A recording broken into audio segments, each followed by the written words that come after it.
जय हिंद दोस्तों, एक बार फिर से स्वागत है आपका सूर्या क्लासेस में। जैसा कि हम सभी जानते हैं कि हम लोग पिछले क्लासेस से डीसी मोटर के बारे में डीपली पढ़ रहे हैं। हम लोगों ने डीसी मोटर के वर्किंग प्रिंसिपल के बारे में, उसके स्पीड, टॉर्क, ईएमएफ इक्वेशन, उन सब के बारे में डीपली पढ़ा। कैसे उसके हम लोग रेजिस्टेंस को कंट्रोल करके स्टार्टिंग करंट को कम करते हैं, स्टार्टर उसमें कितने तरह के यूज करते हैं, उन सब का प्रिंसिपल क्या है, और स्पीड कंट्रोल, डीसी शंट और डीसी कंपाउंड मोटर का पढ़ा था पिछले क्लास में हम लोगों ने। आज हम लोग पढ़ेंगे speed control of DC series motor. दोस्तों ध्यान से देखिएगा, 5 तरह से हम लोग स्पीड कंट्रोल करते हैं डीसी सीरीज मोटर का। पहला है आर्मेचर डाइवर्टर कंट्रोल मेथड। ध्यान से समझिएगा दोस्तों, डाइवर्टर मतलब होता है पैरेलल। तो इसमें क्या करते हैं हम लोग, आर्मेचर के सीरीज मोटर मतलब ये वाला, सीरीज में ये फील्ड वाइंडिंग है, ये आर्मेचर है, इसी के पैरेलल में एक रेजिस्टर जोड़ देते हैं, वेरिएबल रेजिस्टर रियोस्टेट जिसको कहते हैं, जिसकी वजह से क्या करते हैं हम लोग, स्पीड कंट्रोल कर लेते हैं आर्मेचर का। रेजिस्टेंस के माध्यम से स्पीड कैसे कंट्रोल होता है वो मैंने पिछले क्लासेस में बताया है एकदम डीपली।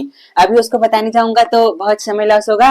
पिछले क्लास में मैंने डीपली बताया कि रेजिस्टर के माध्यम से हम लोग आर्मेचर की स्पीड को कैसे कंट्रोल करते हैं, वही सेम कॉन्सेप्ट यहाँ भी रहेगा। दूसरा फील्ड डाइवर्टर। फील्ड डाइवर्टर में कुछ नहीं होगा, बस जो रियोस्टेट हमने आर्मेचर के पैरेलल में जोड़ा है उसी को हम लोग क्या करेंगे, फील्ड के पैरेलल में जोड़ देंगे, इस तरह से कुछ। तो इसको हम लोग कहेंगे फील्ड डाइवर्टर कंट्रोल मेथड। तीसरा है सप्लाई वोल्टेज। नाम से स्पष्ट है, supply voltage control method. Supply voltage को घटा बढ़ा के हम लोग स्पीड को कंट्रोल करेंगे। वोल्टेज के परिवर्तन से भी स्पीड कैसे परिवर्तन होता है ये भी मैंने पिछली क्लास में, जब हम लोग speed control of DC shunt and compound motor पढ़ रहे थे, उसमें बताया था।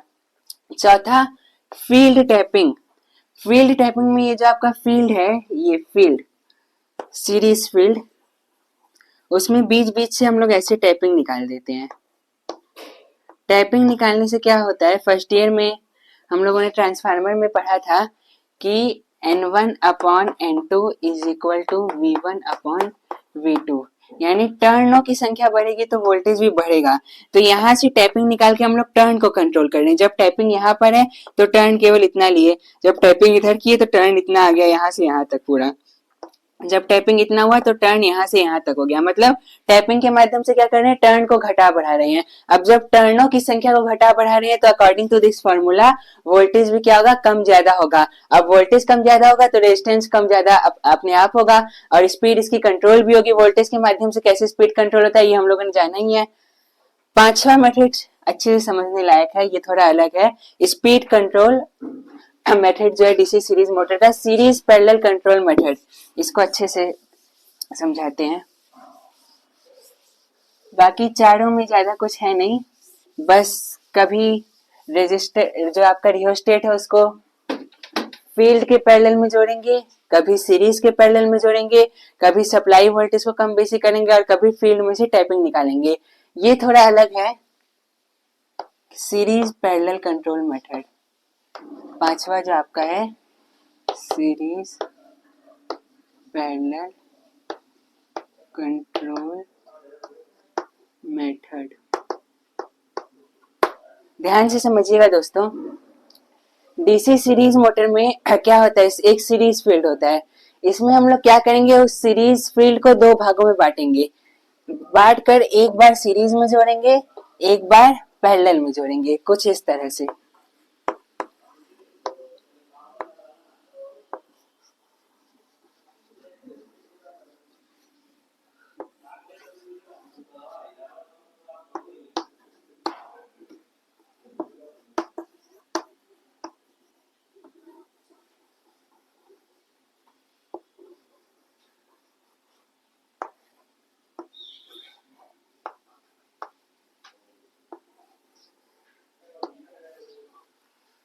इस फिगर को दोस्तों ध्यान से देखिएगा, इसमें हम लोगों ने क्या किया है, फील्ड वाइंडिंग, इसको मान लीजिए F1, इसको F2, इसको भी F1, इसको F2।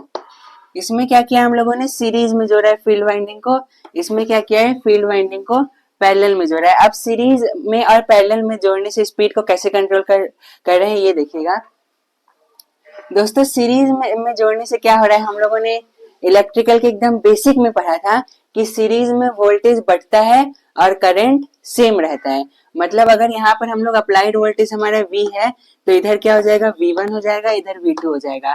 पैरेलल में क्या रहेगा, अगर अप्लाइड वोल्टेज V है तो यहाँ भी V रहेगा और यहाँ भी सेम V रहेगा।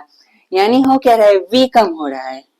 सीरीज में जोड़ने से हम लोग क्या कर रहे हैं, इसका जो वोल्टेज है उसको कम कर रहे हैं। अब वोल्टेज कम होगा तो इसका स्पीड वोल्टेज से कैसे कंट्रोल होता है ये हम लोगों ने जाना ही है। यानी इसमें वोल्टेज के कम होने से क्या हो रहा है, हम लोग का स्पीड चेंज हो जा रहा है। और पैरेलल में चूंकि वोल्टेज सेम है, मतलब सेम है इसका मतलब क्या, सीरीज की तुलना में पैरेलल में कि एक फील्ड वाइंडिंग में वोल्टेज अलग है। जो यहाँ पर V1 था वो यहाँ पर V है, V is greater than V1 है। यानी इसमें जो वोल्टेज है वो इसकी तुलना में अधिक है। मतलब इसके माध्यम से भी हम लोग क्या कर रहे हैं, स्पीड को कंट्रोल कर रहे हैं। इस विधि का उपयोग बहुत ज्यादा नहीं किया जाता क्योंकि ये बहुत ज्यादा सार्थक विधि नहीं है। सबसे ज्यादा सार्थक जो है वो यही दोनों था, आपका फील्ड डाइवर्टर मेथड और आर्मेचर डाइवर्टर मेथड, जिसके बारे में हम लोगों ने पढ़ा। Speed control of shunt and compound motor में भी यही दोनों मेथड का उपयोग सबसे ज्यादा किया जाता है, जिसको हम लोग डाइवर्टर ना बोल के बस बोलते हैं क्या, डाइवर्टर दोस्तों इसलिए नहीं बोलते हैं उसमें क्योंकि ये आपका मान लीजिए शंट मोटर है, मानना क्या शंट मोटर है, आर्मेचर के शंट में है, और हम लोग जोड़ते किधर है रेजिस्टेंस को, ऐसे इधर जोड़ते हैं वेरिएबल रेजिस्टेंस को। तो डाइवर्टर क्यों नहीं बोलते, मैंने शुरू में ही बताया था डाइवर्टर मतलब क्या होता है, पैरेलल। यहाँ पर हम रियोस्टेट को पैरेलल में जोड़ ही नहीं रहे हैं, सीरीज में जोड़ रहे हैं। इसीलिए हम लोग शंट एंड कंपाउंड मोटर में डाइवर्टर शब्द का यूज नहीं करते। लेकिन चूंकि डीसी सीरीज मोटर में हम लोगों ने क्या किया था, पैरेलल में जोड़ा था। ये आर्मेचर था, इसके पैरेलल में ऐसे जोड़ा था, इसीलिए हम लोग डाइवर्टर। दोस्तों ये सब शब्द टेक्निकल शब्द है, बहुत मायने रखते हैं। डाइवर्टर शंट दोनों का मतलब क्या होता है, पैरेलल। अक्सर लोग कंफ्यूज हो जाते हैं कि डाइवर्टर का यूज क्यों कर रहे हैं, इसीलिए क्योंकि हम लोगों ने पैरेलल में जोड़ा है। तो दोस्तों ये था speed control of DC series motor. हम लोगों ने डीसी मोटर से संबंधित लगभग हर चीज को डीपली पढ़ लिया है। 2-3 चीजें इसकी बची हैं, उसके बारे में भी मैं बता दे रहा हूँ और आज इस चैप्टर को खत्म कर दिया जाए। मेन चीज जो थी वो हम लोगों ने जान लिए कि इसका वर्किंग प्रिंसिपल क्या है, इसकी स्पीड में, टॉर्क में, वोल्टेज ड्रॉप में, इन सब में क्या संबंध है, इसको भी हम लोगों ने अच्छे से समझा। कैसे कैसे फॉर्मूला निकलते हैं इसके, वो भी हम लोगों ने निकाले। इसका classification, DC series motor, shunt motor, compound motor, सबके कैरेक्टरिस्टिक्स का अध्ययन किया हम लोगों ने। स्पीड, टॉर्क और फील्ड करंट, इन सब में आपस में क्या संबंध है उसके बारे में हम लोगों ने डीपली पढ़ा। और साथ साथ इसको स्टार्ट करने के लिए किस किस स्टार्टर का यूज करते हैं, 2 point starter, 3 point starter, 4 point starter, इन सब के बारे में भी हम लोगों ने डीपली पढ़ा। इन सब के ऑपरेशन को, इन सब के विभिन्न पार्ट्स के बारे में अच्छे से अध्ययन किया। स्पीड कंट्रोल कैसे करते हैं, सीरीज, शंट, कंपाउंड, तीनों मोटर के बारे में हम लोगों ने उसके प्रत्येक विधि के बारे में डीपली पढ़ा। अब हम लोग अपने अंतिम चरण पे हैं इस चैप्टर के। 2 चीज बची हुई हैं जो लगभग हर चैप्टर में सेम होता है। पहला लॉसेस जो हम लोगों ने पढ़ा था डीसी जनरेटर में, सेम वही लॉसेस यहाँ पर होते हैं। कौन कौन से लॉस पढ़े थे हम लोगों ने, वेरिएबल लॉस,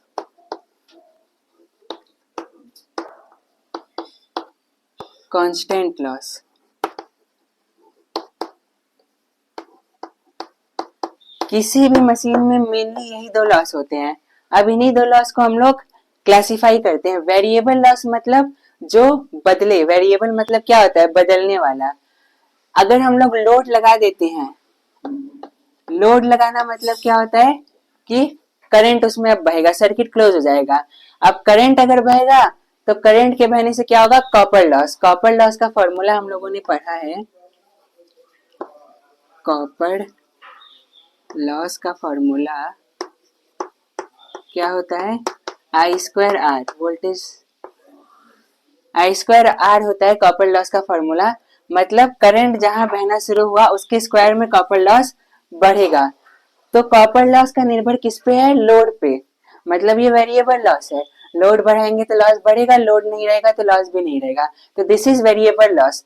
और कुछ कुछ लॉस हैं जो फिक्स हैं, मतलब चाहे आप लोड लगाएं या लोड ना लगाएं वो लॉस होना ही होना है। जैसे कि कोर में होने वाले जितने लॉस हैं वो फिक्स है, इसका लोड से कुछ लेना देना नहीं है। मैकेनिकल लॉस भी कुछ कुछ है जो होंगे ही होंगे, उसका लोड से कोई लेना देना नहीं है। तो दोस्तों ये था इसका लॉसेस। अब एक आखिरी चीज जो इसमें बची है वो भी मैं बता ही दे रहा हूँ, आज चैप्टर खत्म कर दिया जाए। इफिशियंसी दोस्तों, इलेक्ट्रिकल की कितनी भी मशीनें आप देख लें, चाहे वो ट्रांसफार्मर हो, चाहे वो इंडक्शन मोटर हो, चाहे वो डीसी मशीन्स हो, चाहे वो सिंक्रोनस मशीन्स हो, इफिशियंसी का फॉर्मूला हमेशा एक ही रहता है। क्या रहेगा? आउटपुट अपॉन में इनपुट। अब इसमें डिफरेंस क्या होता है? जब इफिशियंसी एक ही है तो बार बार क्यों पढ़ते हैं? क्योंकि आउटपुट और इनपुट हर मशीन का अलग अलग होता है। जैसे इसमें हम लोग का आउटपुट क्या होगा? मोटर में मैकेनिकल एनर्जी, जनरेटर में आउटपुट क्या था? Electrical energy. तो इसमें आउटपुट बदल जाएगा हम लोग का, क्या हो जाएगा? Mechanical energy. और इनपुट हम क्या दे रहे हैं मोटर में? Electrical energy. बस यही अंतर रहता है सबकी एफिशिएंसी में। अब इसको हम और क्लासिफाई कैसे कर देते हैं? आउटपुट अपॉन में आउटपुट प्लस लॉसेस भी हम लोग इसको लिख देते हैं, क्योंकि इनपुट क्या है? इनपुट में से जो लॉस घटा दे रहे हैं तो हमें आउटपुट प्राप्त हो रहा है। पहले हम लोगों ने इनपुट दिया, अब क्या हुआ? कुछ जो चीजें हैं वो हीट के रूप में या किसी अन्य रूप में लॉस हो गई। लॉस जो हो गई तो हमारा क्या बचा? आउटपुट। यानी इसका मतलब क्या हुआ? हमने इनपुट दिया, उसमें से जो लॉस हो गया उसको हटा दिया तो हमें क्या मिला? आउटपुट मिला। यानी आउटपुट प्लस लॉस, इसको उधर ले जाएंगे तो ये माइनस क्या हो जाएगा? प्लस हो जाएगा। वो किसके बराबर होगा? इनपुट के। तो इसको क्लासिफाई करके हम लोग ऐसे पे लिख देते हैं। तो दोस्तों ये था आप लोगों का डीसी मोटर जो अब खत्म हो गया है। अब जब हम लोग अगले क्लास में मिलेंगे तो हम लोग एक नए लेसन की शुरुआत करेंगे जिसका नाम है 3 फेज इंडक्शन मोटर। एक चीज और मैं अभी बता दे रहा हूँ,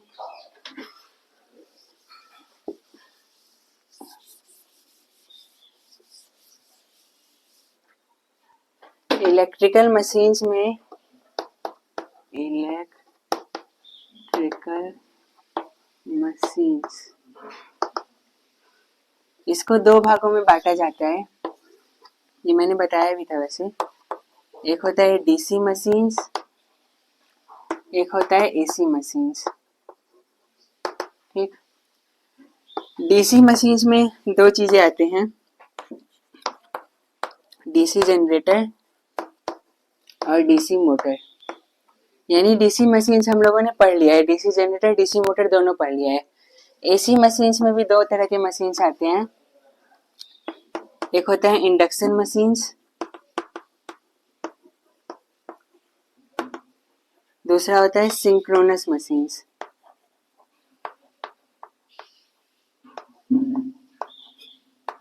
ठीक, इंडक्शन मशीन भी दो तरह के हैं। इंडक्शन में जनरेटर नहीं होता, केवल मोटर होता है। तो मोटर को हम लोग बांट देते हैं 3 फेज इंडक्शन मोटर,